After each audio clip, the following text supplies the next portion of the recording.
আওয়ামী লীগের নিবন্ধন বাতিল করতে হবে। বিচারিক প্রক্রিয়ার মাধ্যমে আওয়ামী লীগকে একটি নিষিদ্ধ দল, ব্যক্তি এবং আওয়ামী লীগের যারা সহযোগী ছিল তাদেরকে সেই নিষিদ্ধের জায়গায় নিয়ে আসতে হবে। ইতিমধ্যে আপনারা দেখেছেন বিশ্ব যে সংস্থাগুলো রয়েছে ইউএন রিপোর্টে, সেখানে তারা যে এখানে মাস কিলিং চালিয়েছে সেটা ইতিমধ্যেই প্রুভেন এবং জনগণের সামনে উন্মোচিত। আমাদের রাজপথ এখনও রক্তাক্ত, বিভিন্ন জায়গায় আমরা দেখছি আহত শহীদরা এখনও কাতরাচ্ছে। পুরো বাংলাদেশের আজকে আমরা আন্দোলন শুরু করেছি, গত 6 মাস আমরা আন্দোলন করেছি। আমাদের এই যাত্রায় আওয়ামী লীগ নিষিদ্ধ, আওয়ামী লীগের নিবন্ধন বাতিল, এই দুইটি কার্যক্রম সম্পূর্ণ ছাড়া আমরা ঘরে ফিরে যাব না এবং এটা নিয়ে আমরা আজকে মাঠে সোচ্চার আছি। ভবিষ্যতে ইনশাল্লাহ মাঠে সোচ্চার থাকবো। এই বিজয় নিয়ে ইনশাল্লাহ আমরা ঘরে ফিরব। আন্তর্জাতিকভাবে অনেকগুলো সংগঠন বা বিভিন্ন দেশ ওনারা বলতে চাচ্ছেন যে একটি new term refined Awami League যেটা বলা হয়ে থাকে। উৎসবে খুশি হবে নগদে বেশি, কারণ ঘন্টায় ঘন্টায় আছে গিফট জেতার সুযোগ। যারা খুন অথবা গত 15 বছরে গুম খুনের সাথে, নির্যাতনের সাথে জড়িত ছিল না, তাদেরকে কিভাবে হলো পলিটিক্যালি পুনর্বাসন করা যায়।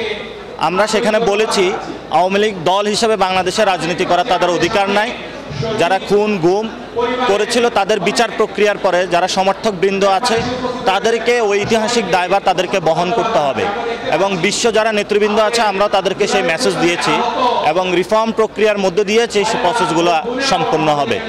আমরা এখনও কোনো টাইম ফ্রেম দেই না। ইতিমধ্যে যারা জুলাই আহত শহীদ আছেন তাদের ফ্যামিলিরা আজকে 48 ঘন্টার একটি সময় সীমা বেঁধে দিয়েছে।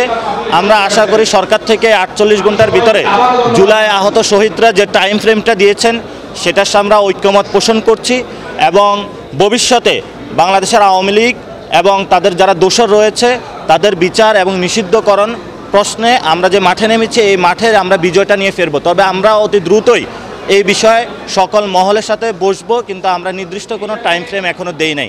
আমাদের আন্দোলনটা শুরু হয়েছে, সবার সাথে যোগাযোগ করে মাঠে যখন বড় আন্দোলন হবে আন্দোলনের মধ্য দিয়ে তখন আমরা একটি টাইম ফ্রেমের মধ্যে দিয়ে যাব।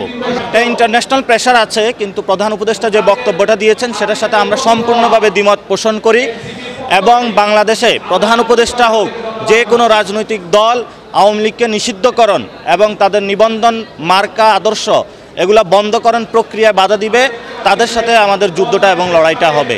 সেই ক্ষেত্রে আমরা আমাদের যুদ্ধ থেকে একটু কোনো পিছপা হব না, আমাদের সেই লড়াইটা আমরা চালিয়ে যাব। প্রথমত হাসনাত আবদুল্লাহ যে রাষ্ট্রের বিভিন্ন যে কমিটির সাথে যে মিটিংগুলো করেছেন তার এই বক্তব্য সোশ্যাল মিডিয়াতে আসা উচিত হয় নাই।